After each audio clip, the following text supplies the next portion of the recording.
It's football season in Montana, and that means it's hunting season too. Keep your taste buds watering whether you're bow hunting or tailgating by staying stocked up on Alpine Touch. The traditional seasoning is perfect for any and all meat. The barbecue sauce, perfect for your tailgate. And the sunflower seeds, amazing, are ideal for hunting camp or your seat at the football stadium. Available at retail locations around the state or at alpinetouch.com. Alpine Touch, Montana's special spice.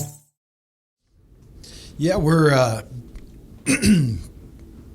disappointed with not getting the win on Saturday and certainly a bit frustrated with that loss. So we need to move forward against Idaho, who's our second oldest rival.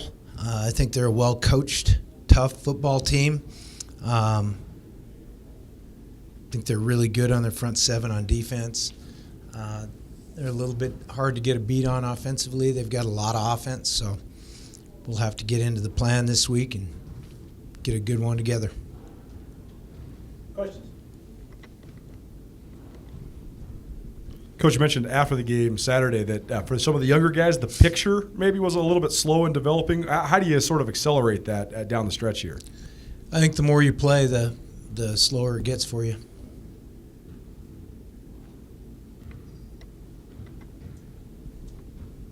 Bobby, just look at kind of the running backs. You touched on Junior Bergen a couple weeks ago about making that conversion from receiver to running back. What about his skill set gave you confidence to do that, and what have you liked from him so far? At that position. Well, he's pretty good with the ball in his hands. He did a lot of it in high school, so we saw that out of him. He's done a good job of taking care of the ball. I think he's worked hard at the protection piece, and then again, he's pretty good with the ball in his hands. Just to kind of follow up on that too, being a true freshman, kind of learning a position like that, how have you seen his growth? Is he starting to get the flow of the game? Are you noticing some growth there, or I guess with him, like how quickly did he start picking that position up, especially now that he's gotten more reps with it? Yeah, I think generally speaking, true freshmen are just trying to survive. They're trying not to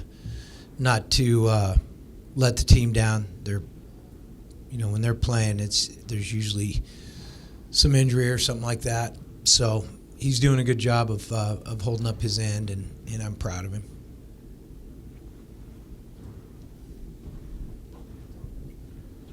Coach said Idaho has a lot on offense. Is that more of a week to week they kind of change based on their opponent, or is that each game they just throw a lot of different stuff at you? Yeah, I think, Sean, it's a lot based on which quarterback's in the game.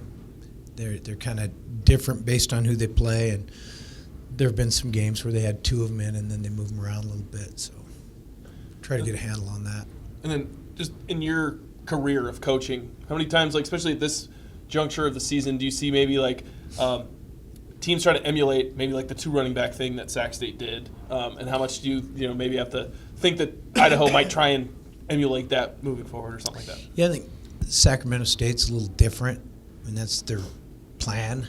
I think most of the others, it's out of necessity. It's injury or whatever. So, I don't know. It's been kind of obviously Eastern's not doing it. Their guy seems to be durable and holds up, but a lot of teams are out of necessity playing multiple players there.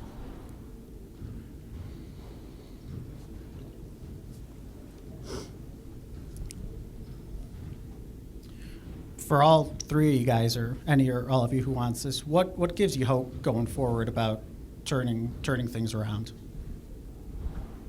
Can be more specific for us, will you? Just after losing two of the past three games, what gives you hope about getting back on a regular winning track going forward? Got it. Well, anybody that's lost a game, or anybody that's played has lost a game. So that's what you do when you lose a game. You go practice and you go to work, and you go try to get the next one. That's what competition is, and we have a competitive group.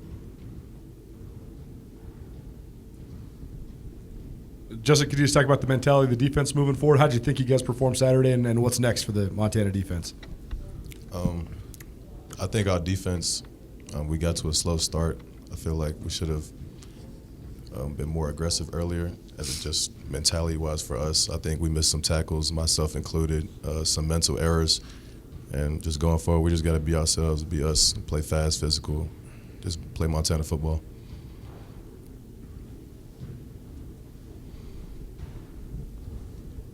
Sammy, I haven't talked to you for the last couple weeks, so I was curious, when you passed Samori on the career receptions list, did you give him a text, let him know that you passed him?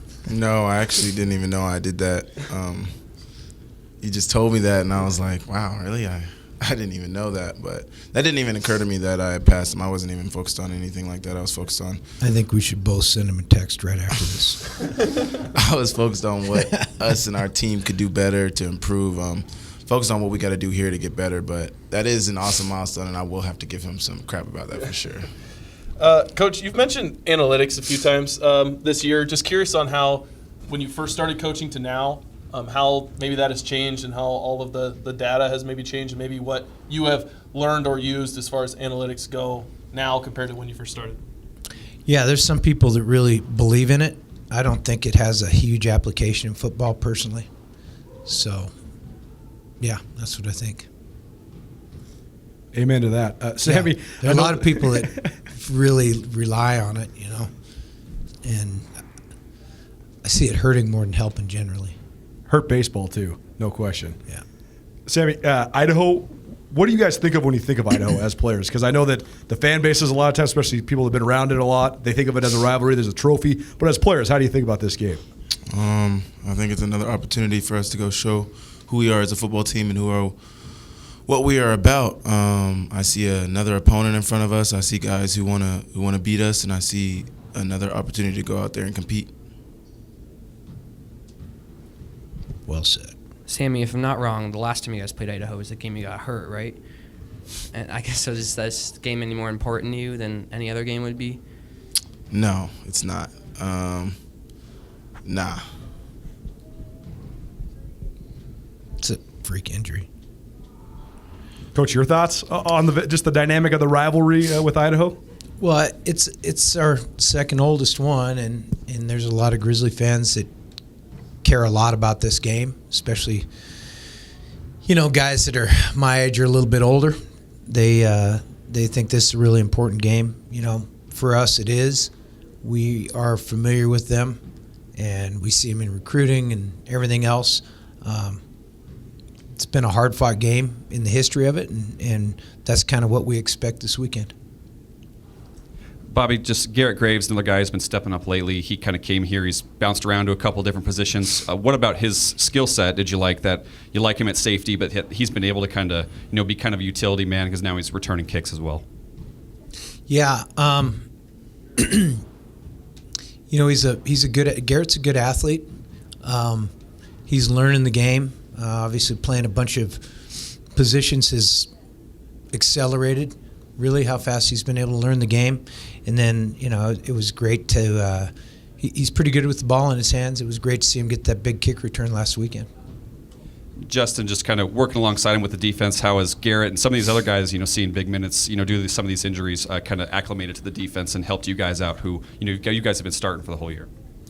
Yeah, for sure. I think even back to our 2 games in the spring, you've seen like the depth without defense. We feel like we can go into that at any point, next man up mentality. And I think we're doing a good job as a team. Secondary, Garrett's been good, stepping up, making tackles, good at communicating. So it's just good to have that depth and be able to see him go out there and make plays. Coach Mike Bresky's made a couple stops here at Montana, so I've watched his defenses over the years. Does the defense at Idaho now look like a Mike Bresky defense? I mean, is it similar to what he's been running pretty throughout his career? Well, they've got on their defensive staff, they have some guys that we have really high regard for with Mike and Luther Ellis and Vernon Smith, and they play really hard on defense. I think they're very physical. I really like their front 7 and what they do. So you know that they do a lot of good things. They tackle. They're coached well. Sammy, in your mind, what's the next step offensively for Montana? Just continue to prepare like we know how to prepare, work hard, throughout the week and just keep our heads down. I know how we prepare, and I know how hard this team works. We know what we need to get done, and we know how we need to improve. Sammy, I think there was just like an article that came out that said that the Kibbie Dome was one of the weirdest or most unique domes that are out there or whatever. Just thoughts on like when you first walked into it, what your impressions were. I don't know. To me, I kind of think all domes kind of look the same. Thought it was pretty cool, I guess. I thought it was another opportunity to play football. It was going to be fun, and it was a fun day. Just, Sammy, looking at kind of some of the offensive struggles last couple of weeks, obviously some other guys having to step up. Are there any key or specific areas you guys could see some improvement, or what kind of stands out to you when you kind of review the last couple of games? Nothing really stands out to me. I just feel like we just have to execute better and be focused in on making plays when they come to us. We just got to execute. That's really what I think it comes down to, execution. Bobby, in my years covering you, there's always these moments in games where you force a turnover, you get a big play and kick teams, but oftentimes you have to capitalize on that afterwards. So how important is that, just the style you guys play, taking advantage of the moment when the moment is there? Well, I think when games are close and you're struggling to score, I mean, those are obviously huge in every game. If you're up a bunch, then excuse me, it's not as big a deal. But you know, that game last weekend, there were a whole bunch of junctures in the game where we could have made things better for ourselves in terms of outcome, and we didn't do it. Justin, unlike these two, you've never, I guess, been part of a game against Idaho. So with a rivalry like this, you don't really know how it feels. How do you really get yourself prepared for that mentally and like get up for a rivalry game? For sure. Like as a team, I feel like our preparation is always going to be great. I don't go into no week specifically like preparing better than the next one. I'm like, everyone is just as important. So I'm just going to do the same thing I've been doing. I'm working hard, and we'll see them on Saturday. We'll be ready. Bobby, I was just curious if you had any thoughts on playing indoors or specifically the Kibbie Dome.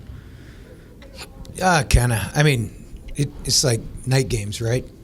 I don't particularly like night games. I think it's a day game. Saturday afternoons, college football. I mean, I've coached a lot of games indoors over the years. Haven't coached in this league in particular. It's what it is. Anybody else?